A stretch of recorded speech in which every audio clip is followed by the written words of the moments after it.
Buenos días, le escucho claro y perfecto. ¿Cómo Muy ha estado bien, usted? bien, gracias. ¿Y por dónde anda, don Leonidas? ¿Está en Cotopaxi? En este momento en Cotopaxi viajando a la ciudad de Quito. Ah, bien.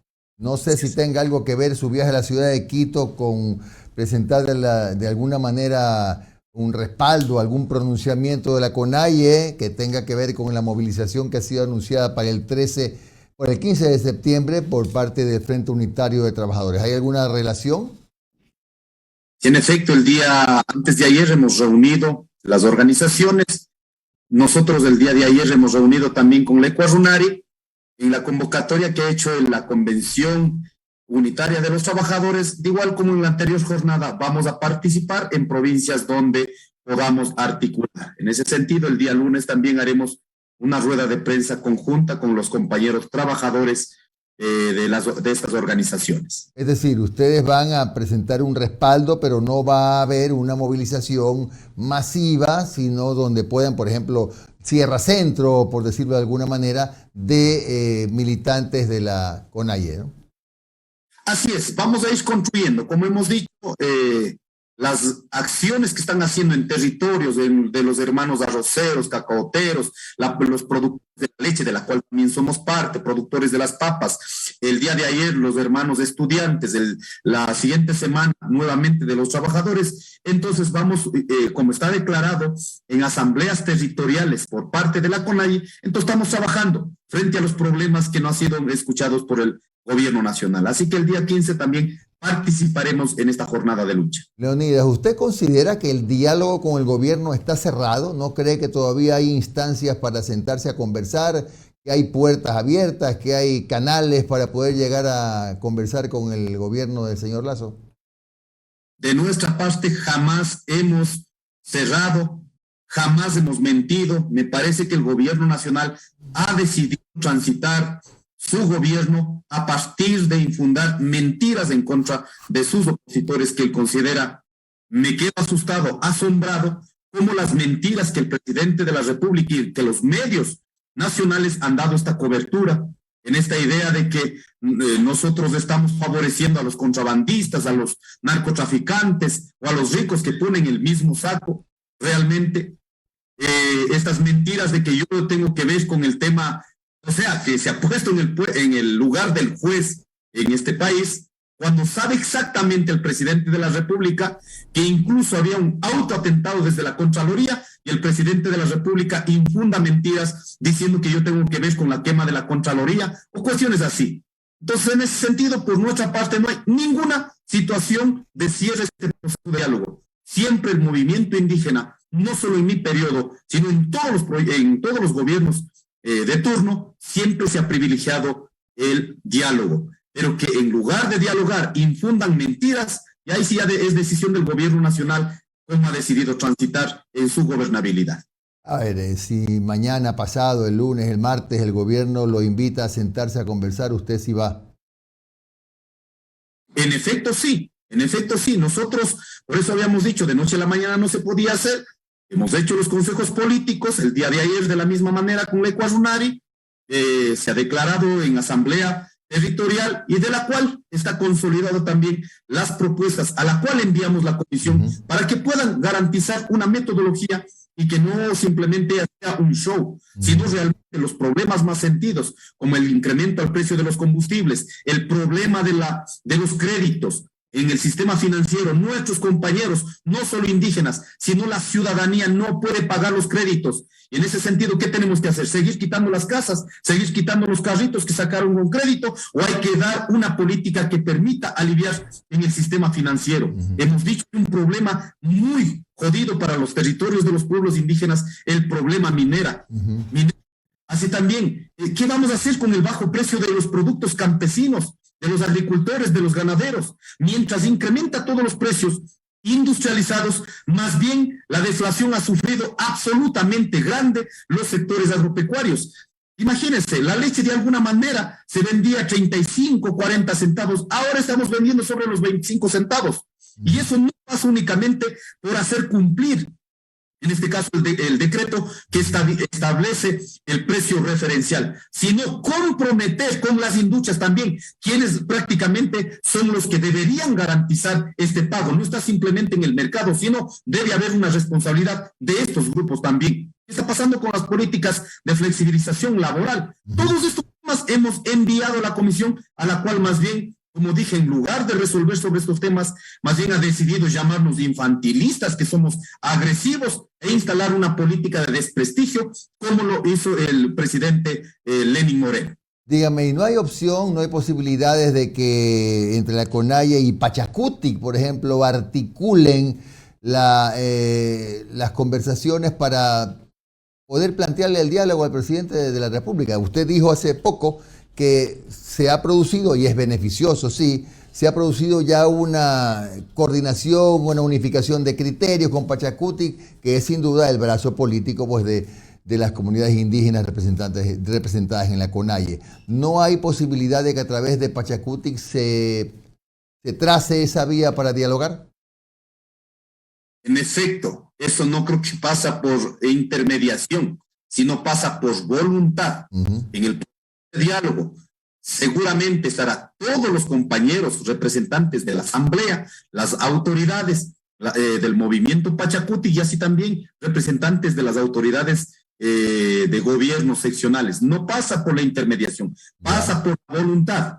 Si el gobierno nacional si quisiera resolver los problemas del Ecuador por un mecanismo de diálogo, lógicamente escucha a los sectores, pero no infunda mentiras, como decir, oiga, soy el presidente de la República porque la mayoría de los ecuatorianos votaron. No es verdad. Votaron menos del número de trabajadores que en este momento no tienen empleo. O sea, menos de los 5 millones de ecuatorianos. Muchos millones de ecuatorianos jamás estuvimos de acuerdo con este modelo neoliberal. En ese sentido, debe entender que el gobierno nacional, cuando el voto universal no es, en este caso, la carta en blanco o el cheque en blanco para imponer políticas neoliberales. Debe entender eso democráticamente. Por ello decimos, los 17 millones de ecuatorianos, incluido absolutamente todos, hay una parte de ecuatorianos que dijeron muy bien, estamos de acuerdo, pero la gran mayoría, si hacemos un cálculo, el 27% definió, 27% en relación a la población definió que sea el presidente de la República. El resto no estamos de acuerdo, pues, en las políticas que ha implementado de manera agresiva, incluso infundando mentiras. Debe entender esa particularidad. Si no entiende eso, está su visión limitada, lógicamente viene con imposiciones a gobernar. No decían que estaban cansados de las persecuciones, de los insultos, cuando nuevamente vuelven a hacer de lo que estaban criticando anteriormente. Efectivamente, ellos están haciendo de esa manera, en contra de los pueblos, en contra de las autoridades de pueblos y nacionalidades y de las organizaciones sociales en el Ecuador. Ahora, ¿cuáles son esas líneas rojas que quieren decir en resumen, en estos temas no podemos negociar nada? ¿Cuáles son esas donde saben ustedes que no es posible lograr acuerdos ni ceder? Quisiera preguntar al presidente de la República. Él ha dicho así radicalmente. A mí me acusan de radical, pero el presidente de la República, infundando mentiras, ha dicho radicalmente, no es posible bajar la política de Moreno. O sea, queda sosteniendo la política de Moreno, que es el incremento progresivo de los precios de los combustibles. La pregunta es, señor presidente, ¿cuál es la política de compensación social a la cual usted refiere, poniendo como ejemplo a una hermana Lorenza? ¿Se ha preguntado, señor presidente, que esa hermana Lorenza, que hace usted apología de aquello, con $20 de ingreso, los incrementos de los precios de productos de primera necesidad que necesitamos a diario? Si tenía un aceite de $1.75, al día de hoy estamos comprando esa compañera Lorenza seguramente a $2.50. Dígame cuál es la política de compensación. Dígame para los agricultores, que en este momento seguramente estamos subsidiando entre el 70-80% de lo que significa los costos de inversión. Dígame cuál es la política de compensación a este sector que no puede vender, pero está obligado a comprar insumos agrícolas incrementado de dos maneras: de manera oficial, que está facturado y las he demostrado, y segundo, por especulación en el mercado. Díganos ¿Cuál es la política de compensación? Los abonos, $23 anterior a su posesión, y ahora estamos comprando a $30, 18.46 a $28 comprábamos anteriormente, ahora estamos comprando a 41, $43. Díganos, señor presidente de la República, ¿cuál es esa política de compensación? ¿No cree que tenemos que hacer una planificación? La economía no funciona por imposición, funciona de acuerdo a la planificación. Díganos, señor presidente, también. Se nos ha dicho que va contrabando, se nos va en narcotráfico. Están mintiendo. En el narcotráfico no es la gasolina, pues ahora un poco entendiendo también, no es la gasolina que están distribuyendo en las diferentes gasolineras. Ha habido una gasolina especial que se llama gasolina blanca. ¿Será que eso están, la gasolina blanca están en todos los lados para que los contrabandistas estén pasando?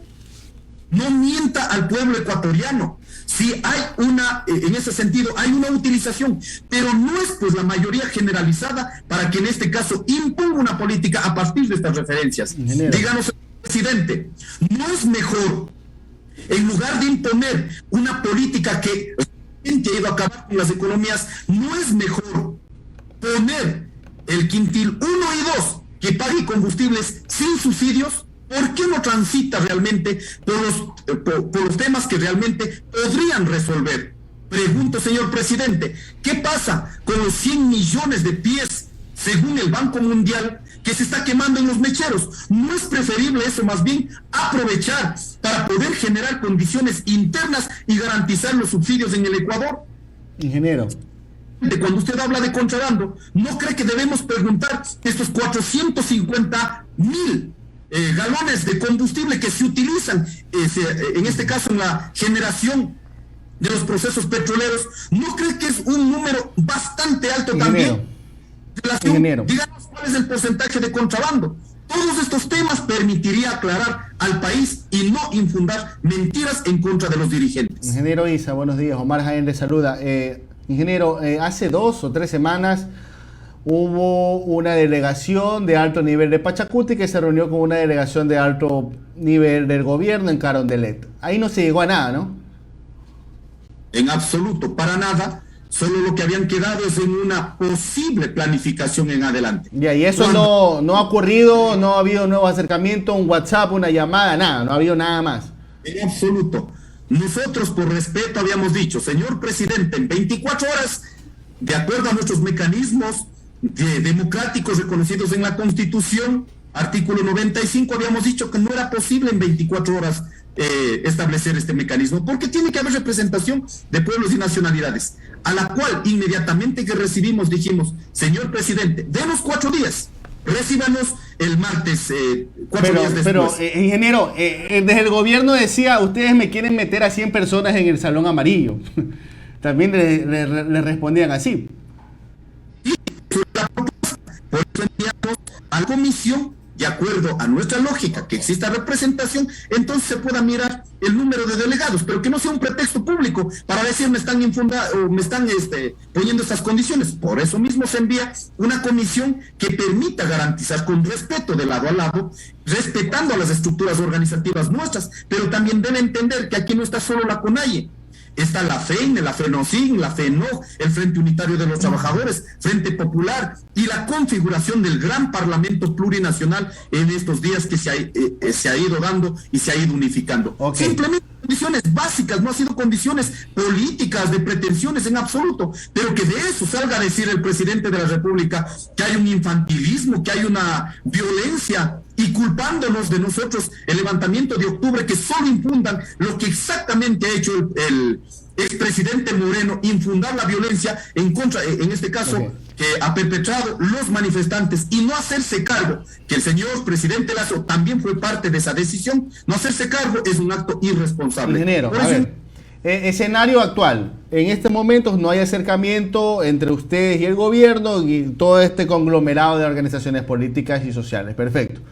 ¿Cuál es el escenario actual? Se cumplió con el proceso exitoso de vacunación, pero ahora se viene lo bueno políticamente hablando. La consulta. Primero que nada, antes que la consulta, se va a enviar una reforma tributaria y se va a enviar una reforma laboral. Ambas creo que las van a proponer como leyes económicas urgentes. Es decir, la Asamblea tiene 30 días para aprobarla, modificarla o rechazarla. Esto podría dar pie que si la Asamblea no las aprueba, el gobierno dice, si ven, me están bloqueando, vámonos a consulta popular. ¿Qué postura tendrían ustedes con respecto a una posible consulta popular o, a futuro, de muerte cruzada? Bueno, nosotros hemos dicho absolutamente claro, la Constitución garantiza los mecanismos de democracia interna, la democracia directa, como sería la consulta popular. Preguntemos al pueblo ecuatoriano lo que realmente va a beneficiar, no lo que pueden imponer desde una lógica neoliberal. ¿Qué decimos? Pregunte a los ecuatorianos, en este caso, si estamos o no estamos de acuerdo con el incremento del precio de los combustibles. ¿Estamos o no estamos de acuerdo con en este caso, que a los ricos cobremos los impuestos? Pregunte al pueblo ecuatoriano, en este caso, si realmente las políticas neoliberales han favorecido o han acabado con las economías. Pregunte eso, si el pueblo ecuatoriano está dispuesto a transitar por las privatizaciones. Pero poner de pronto el tema de la dolarización, que están pretendiendo, en este caso, de manera objetiva, utilizar, no corresponde a resolver estos problemas. Por ello creemos, la estrategia del gobierno nos parece, está claro, desprestigiar a la Asamblea. Para eso incluso hay una autoacción, digamos, desde adentro, desde la Asamblea, de algunos asambleístas, para desprestigiar, lógicamente, como institución y decir muy bien que gobierna a través de decretos. No nos parece correcto. En un Estado democrático debe garantizar los poderes establecidos en ese proceso. Simplemente cumpla con las demandas, cumpla con lo que dijo el señor presidente de la República, con las propuestas que al día de hoy no se ha visto en materia económica, al menos. Ingeniero. Sí, el tema de las vacunas hay que saludar, pero eso mismo tiene que hacer, es un gobernante, eso mismo tiene que hacer. No necesitamos que por eso imponga las otras políticas, en este caso referentes en materia económica. Ingeniero Isa, ¿usted no cree que debe constar en la Constitución que el dólar es la moneda de uso corriente, como lo podría incluir en la consulta popular del presidente Lazo, o como ya UNES lo hizo ayer, planteando más bien una enmienda constitucional para que se reconozca al dólar como la moneda de curso oficial? De curso oficial. ¿Usted no está de acuerdo con eso? Yo creo que sí, porque en este momento no podemos. Si tuviéramos condiciones para ir a otra moneda, lógicamente esa es una decisión que tenemos que pensarlo dos veces. Pero en este momento, al menos salir del proceso de la dolarización, estaríamos generando condiciones muy adversas para muchas unidades económicas. En ese sentido, yo creo que hay que transitar. Sí, si es que es una enmienda, eso tranquiliza al país, entonces avancemos en eso. Pero utilizar una consulta para meter otros temas antipopulares me parece también un acto irresponsable, como pasó con el presidente Moreno en esos tiempos, ¿no? Se ponía la consulta sobre el tema de cuidar o no cuidar los páramos en contra de la minería a través de las fuentes hídricas, digamos, ¿no es cierto? Pero miremos, las consultas solo sirvieron como instrumento político. Y vamos a ver, deciden duplicar la producción petrolera, deciden ampliar la frontera minera. Y muchas veces las consultas únicamente sirven como pretextos políticos para imponer otras cosas. Eso es lo que no estamos de acuerdo. Ingeniero, antes de darle el paso a Londra, volviendo al tema de las reformas que se vienen a la Asamblea, el ministro Donoso ya ha adelantado algunas características de lo que conllevaría esta normativa. Entre estos, la eliminación de la jubilación patronal, la eliminación de las indemnizaciones por despidos. También está el tema de quitar las cargas familiares y repartir el 15% de utilidades entre todos, indistintamente de si tienes o no cargas familiares. También hay sectores, inclusive empresariales, que están pidiendo que se elimine el sueldo básico y que sea el mercado el que regule estos valores. ¿Qué postura tendrían las organizaciones sociales, en este caso la CONAIE, con este tipo de propuestas? Realmente es una locura esta propuesta que tienen, en este caso, estas autoridades. Lo que quieren tener es un patrón referencial, cómo funcionan los trabajadores en Estados Unidos. Ahí en Estados Unidos prácticamente es liberalizado, tú tienes el derecho de trabajar por horas y no hay ningún problema por parte de la patronal, no hay ninguna atención por parte de la patronal. Si quieren llegar a esos niveles, entonces lleguemos también los sueldos a esos mismos niveles. No puede usted con un sueldo de $400 que está en el mercado, que está en este momento regulado, que ahora pretenden dejar en el mercado. Por eso está haciendo referencia de $20 al mes. ¿Qué significa? Que podría fluctuar desde esos $150 aproximadamente dentro de este rango. Eso es una locura. No podemos afectar tanto los derechos de los trabajadores, de los ecuatorianos.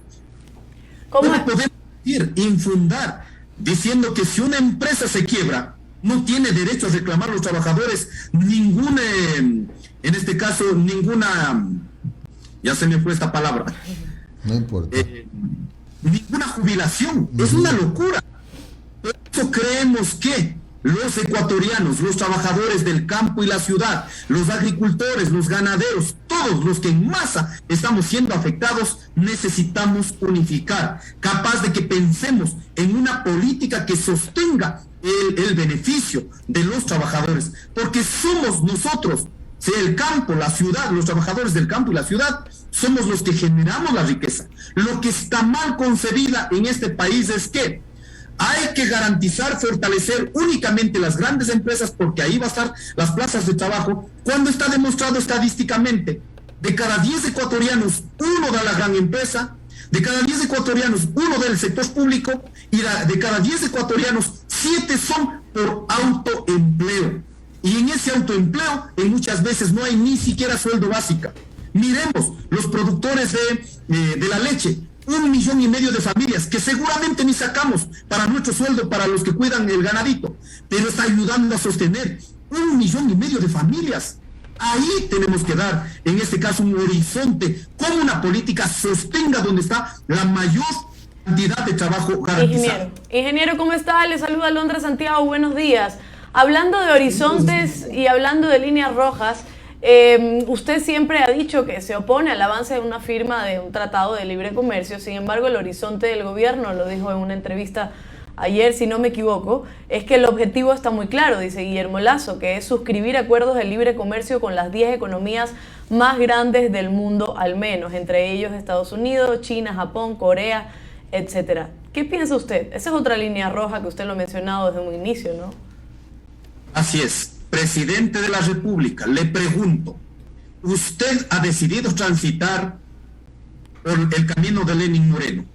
¿Usted cree que podemos ir a una competencia desleal con Estados Unidos cuando Estados Unidos, como la matriz productiva de su país, es sostenida con una política de subsidios hasta más del 20% del Producto Interno Bruto?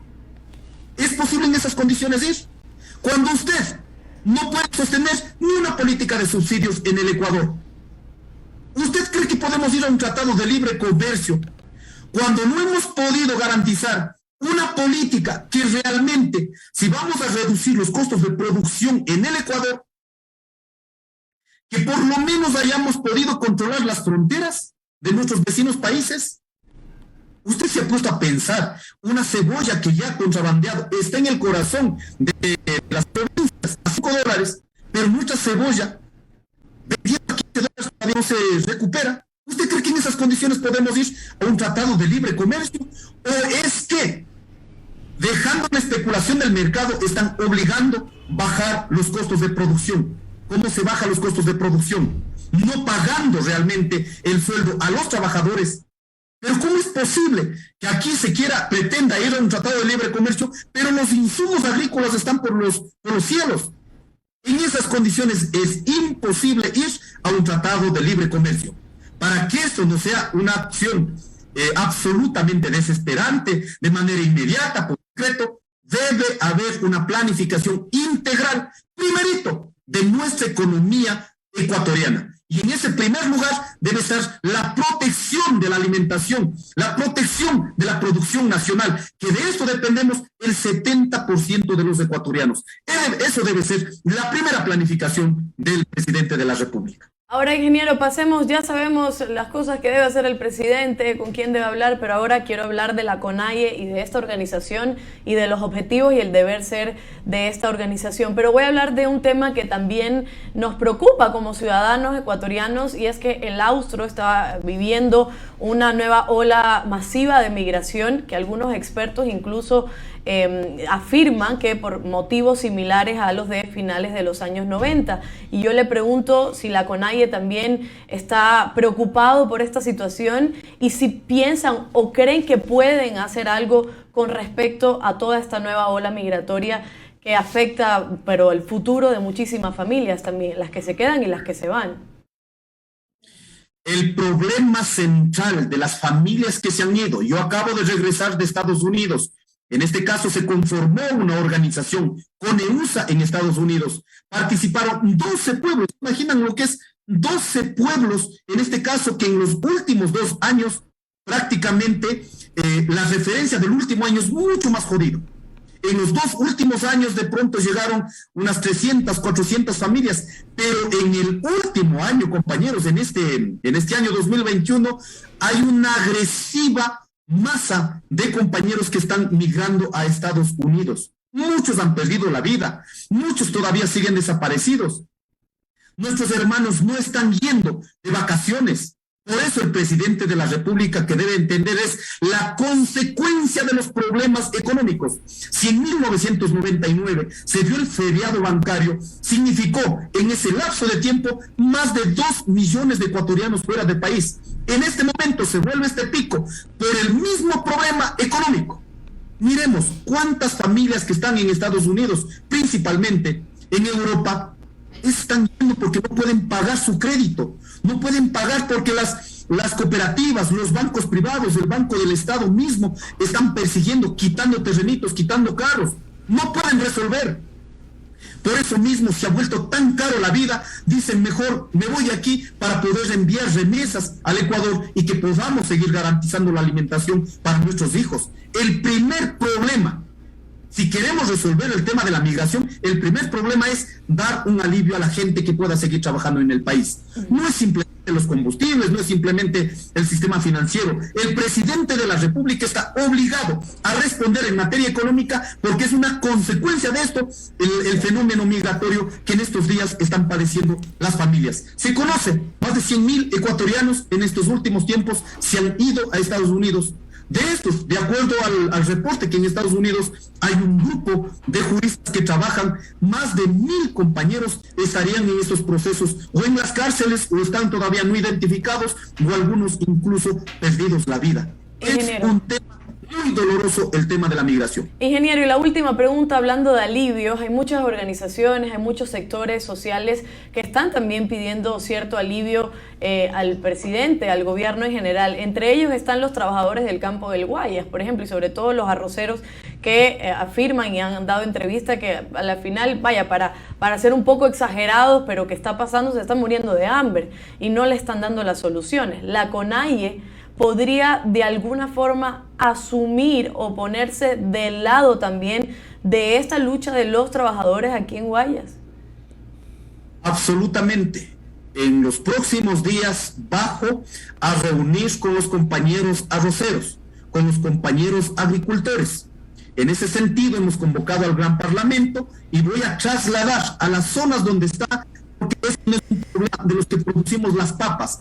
Sufre el mismo problema las papas, de las habas, de las rocas, de las machuas. Aquí en la sierra, los mismos compañeros, el mismo problema sufren los agricultores de la costa de la Amazonía. En ese sentido, en el tema agrario, los productores de la leche, por favor, sufrimos el mismo efecto. Los productores del arroz sufren el mismo efecto. Incremento de los productos industrializados por los cielos y los productos de los campesinos por los suelos. En esa parte, si solo corrigiéramos en el tema en la frontera, miremos cuántos miles de quintales de arroz están ingresando. Vienen acá, los industriales solo ponen en los sacos de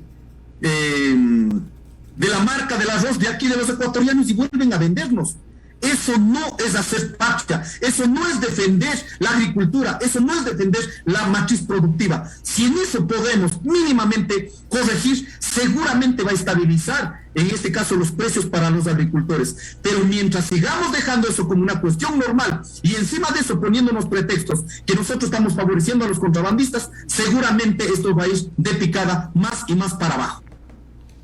Muy bien, muchas gracias al ingeniero Leonidas Issa, presidente de la CONAIE, por su comparecencia aquí en Un Café con JJ. Que tenga usted un excelente día. Muchas gracias. Un saludo cordial y seguiremos conversando en los siguientes días.